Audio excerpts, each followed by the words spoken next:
राधे राधे कृष्णा कृष्णा। विराट स्वरूप की विभूतियों का वर्णन ब्रह्मा जी कहते हैं, उन्हीं विराट पुरुष के मुख से वाणी और उसके अधिष्ठान तो देवता अग्नि उत्पन्न हुए हैं। सातों छंद उनकी सात धातुओं से निकले हैं। मनुष्यों, पितरों और देवताओं के भोजन करने योग्य अमृतमय अन्न सब प्रकार के रस रसनेन्द्रिय और उसके अधिष्ठान श्री देवता वरुण विराट रूप की जिह्वा से उत्पन्न हुई है। उनके नसा छिद्रों से प्राण, अपान, व्यान, उदान और समान ये पांचों प्राण और वायु तथा प्राणेन्द्रिय से अश्विनी कुमार समस्त औषधियां एवं साधारण तथा विशेष गंध उत्पन्न हुए हैं। उनकी नेत्रेंद्रिय रूप और तेज की तथा नेत्र गोलक स्वर्ग और सूर्य की जन्मभूमि है। समस्त दिशाएं और पवित्र करने वाले तीर्थ कानों से तथा आकाश और शब्द श्रोत्रेंद्रिय से निकले हैं। उनका शरीर संसार की सभी वस्तुओं के सारभाग तथा स्वंजन का खजाना है। सारे यज्ञ स्पर्श और वायु उनकी त्वचा से निकले हैं। उनके रोम सभी उद्विग्ज पदार्थों की जन्म स्थान है अथवा केवल उन्हीं के जिनसे यज्ञ संपन्न होते हैं। उनके केश, दाढ़ी, मूछ और नखों से मेघ, बिजली, शिला एवं लोहा आदि धातुएं तथा भुजाओं से प्राय संसार की रक्षा करने वाले लोकपाल प्रकट हुए हैं। उनका चलना फिरना भुवः स्वः तीनों लोकों को आश्रय है। उनके चरण कमल प्राप्त की रक्षा करते हैं और भाइयों को भगा देते हैं तथा समस्त कामनाओं की पूर्ति उन्हीं से होती है। विराट पुरुष का लिंग जल, वीर्य, सृष्टि, मेघ और प्रजापति का आधार है तथा उनकी जन्मेंद्रिय मैथुन जनित आनंद का उद्गम है। नारद जी विराट पुरुष की पायु, इंद्रिय, यम, मित्र और मल त्याग का तथा गुदाद्वार, हिंसा, निवृत्ति, मृत्यु और नरक का उत्पत्ति स्थान है। उनकी पीठ से पराजय, अधर्म और अज्ञान, नारियों से नद नदी और हड्डियों से पर्वतों का निर्माण हुआ है। उनके उदर में मूल प्रकृति है, रस नाम की धातु तथा समुद्र समस्त प्राणी और उनकी मृत्यु समाई हुई है। उनका हृदय ही उनकी जन्मभूमि है। नारद, हम तुम, धर्म, सनकादि, शंकर, विज्ञान और अंतःकरण सब के सब उनके चित्त के आश्रित है। कहाँ तक गिनाए मैं तुम, तुम्हारे बड़े भाई सनकादि, शंकर, देवता, दैत्य, मनुष्य, नाग, पक्षी, मृग, रेंगने वाले जंतु, गंधर्व, अप्सराएं, यक्ष, राक्षस, भूत, प्रेत, सर्प, पशु, पितर, सिद्ध, विद्याधर, चारण, वृक्ष और भी नाना प्रकार के जीव जो आकाश, जल या स्थल में रहते हैं। ग्रह, नक्षत्र, केतु, पुच्छल, तारे, तारे, बिजली और बादल, ये सब के सब विराट पुरुष ही है। ये संपूर्ण विश्व जो कुछ कभी था, है या होगा, सबको वह घेरे हुए है और उसके अंदर यह विश्व उसके केवल 10 अंगुल के परिणाम से ही अस्तित्व है। जैसे सूर्य अपने मंडल को प्रकाशित करते हुए ही बाहर भी प्रकाश फैलाते हैं, वैसे ही प्राण पुरुष परमात्मा भी संपूर्ण विराट विग्रह को प्रकाशित करते हुए ही उसके बाहर भीतर सर्वत्र एक रस प्रकाशित हो रहा है। मुनिवर, जो कुछ मनुष्य की क्रिया और संकल्प से बनता है उससे वह परे है और अमृत एवं अभय पद मोक्ष का स्वामी है। यही कारण है कि कोई भी उसकी महिमा का पार नहीं पा सकता। संपूर्ण लोक भगवान के एक पाद मात्र असम मात्र है तथा उनके अंश मात्र लोकों में समस्त प्राणी निवास करते हैं। भूलोक, भुवलोक और स्वर्ग लोक के ऊपर महालोक है, उसके भी ऊपर जन, तप और सत्य लोकों में कर्मशः अमृत, क्षेम एवं अभय का नित्य निवास है। जन तप और सत्य इन तीनों लोकों में ब्रह्मचारी वानप्रस्थ एवं सन्यासी निवास करते हैं। दीर्घकालीन ब्रह्मचर्य से रहित गृहस्थ भूलोक और स्वर्गलोक के भीतर ही निवास करते हैं। शास्त्रों में दो मार्ग बतलाए गए हैं, एक अविद्या रूप कर्म मार्ग जो सकाम पुरुषों के लिए है और दूसरा उपासना रूप विद्या का मार्ग जो निष्काम उपासकों के लिए है। मनुष्य दोनों में से किसी एक का आश्रय लेकर भोग प्राप्त करने वाले दक्षिण मार्ग से अथवा मोक्ष प्राप्त करने वाले उत्तर मार्ग से यात्रा करता है, किंतु पुरुषोत्तम भगवान दोनों के आधारभूत है। जैसे सूर्य अपनी किरणों से सबको प्रकाशित करते हुए भी सबसे अलग है, वैसे ही जिन परमात्मा से इस अंड की और पंचभूत एकादश इंद्रिय एवं गुणमय विराट की उत्पत्ति हुई है, वही प्रभु भी इन समस्त वस्तुओं के अंदर और उनके रूप में रहते हुए भी उनके सर्वथा अतीत है।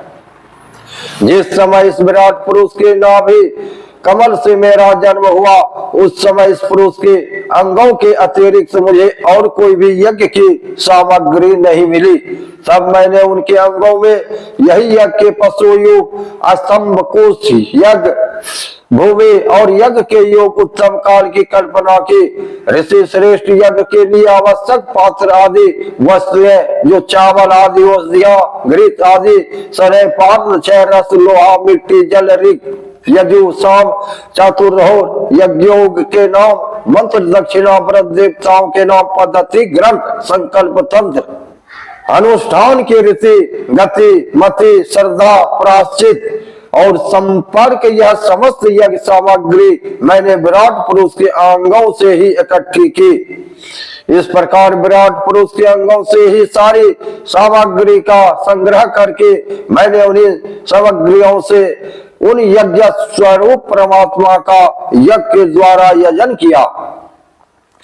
सदंतर तुम्हारे बड़े भाई इन 9 प्रजापतियों ने अपने चित्त को पूर्ण समाहित करके विराट एवं अंतर्यामी रूप से अस्तित्व उस पुरुष की आराधना की। इसके पश्चात समय समय पर मनु, ऋषि, पितर, देवता, दैत्य और मनुष्यों ने यज्ञों के द्वारा भगवान की आराधना की। नारद यह संपूर्ण विश्व ही भगवान नारायण में स्थित है, जो स्वयं तो प्राकृतिक गुणों से रहित है, परंतु सृष्टि के प्रारंभ में माया के द्वारा बहुत से गुण ग्रहण कर लेते हैं। उन्हीं की प्रेरणा से मैं इस संसार की रचना करता हूँ। उन्हीं के अधीन होकर रुद्र इसका असंहार करते हैं और वे स्वयं ही विष्णु के रूप से इसका पालन करते हैं, क्योंकि उन्होंने सत्य, रज और तम की 3 शक्तियां स्वीकार कर रखी है। बेटा, जो कुछ तुमने पूछा था उसका उत्तर मैंने तुम्हें दे दिया। भाव या भाव, कार्य या कारण के रूप में ऐसी कोई भी वस्तु नहीं है जो भगवान से भिन्न हो। प्यारे नारद, मैं प्रेम पूर्ण एवं उत्कंठित हृदय से भगवान के स्मरण में मग्न रहता हूँ। इसी से मेरी वाणी कभी असत्य होती नहीं दिखती, मेरा मन कभी असत्य संकल्प नहीं करता और मेरी इंद्रियां भी कभी मर्यादा का उल्लंघन करके कुमार्ग में नहीं जाती। मैं वेद मूर्ति हूँ, मेरा जीवन तपस्यामय है। बड़े बड़े प्रजापति मेरी वंदना करते हैं और मैं उनका स्वामी हूँ। पहले मैंने बड़ी निष्ठा से योग का सर्वार्ग अनुष्ठान किया था, परंतु मैं अपने मूल कारण परमात्मा के स्वरूप को नहीं जान सका, क्योंकि वे तो एकमात्र भक्ति से ही प्राप्त होते हैं। मैं तो परम मंगलमय एवं शरण आए हुए भक्तों को जन्म मृत्यु से छुड़ाने वाले परम कल्याण स्वरूप भगवान के चरणों की ही नमस्कार करता हूँ। उनकी माया की शक्ति अपार है। जैसे आकाश अपने अंत को नहीं जानता, वैसे ही वे भी अपनी महिमा का विस्तार नहीं जानते। ऐसी स्थिति में दूसरे तो उसका पार या ही कैसे पा सकते। मैं, मेरे पुत्र, तुम लोग और शंकर जी भी उनके सत्य स्वरूप को नहीं जानते। सब दूसरे देवता तो उन्हें जान ही कैसे सकते हैं।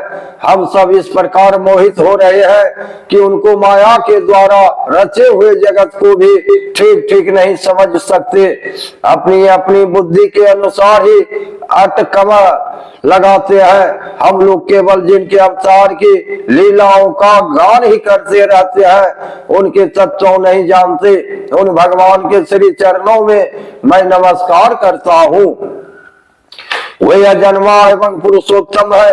प्रत्येक कल्प में वे स्वयं अपने आप की ही सृष्टि करते हैं, रक्षा करते हैं और संहार कर लेते हैं। वे माया के लेस से रहित केवल ज्ञान स्वरूप है और अंतरात्मा रूप में एक रस अस्तित है। वे तीनों काल में सत्य एवं परिपूर्ण है।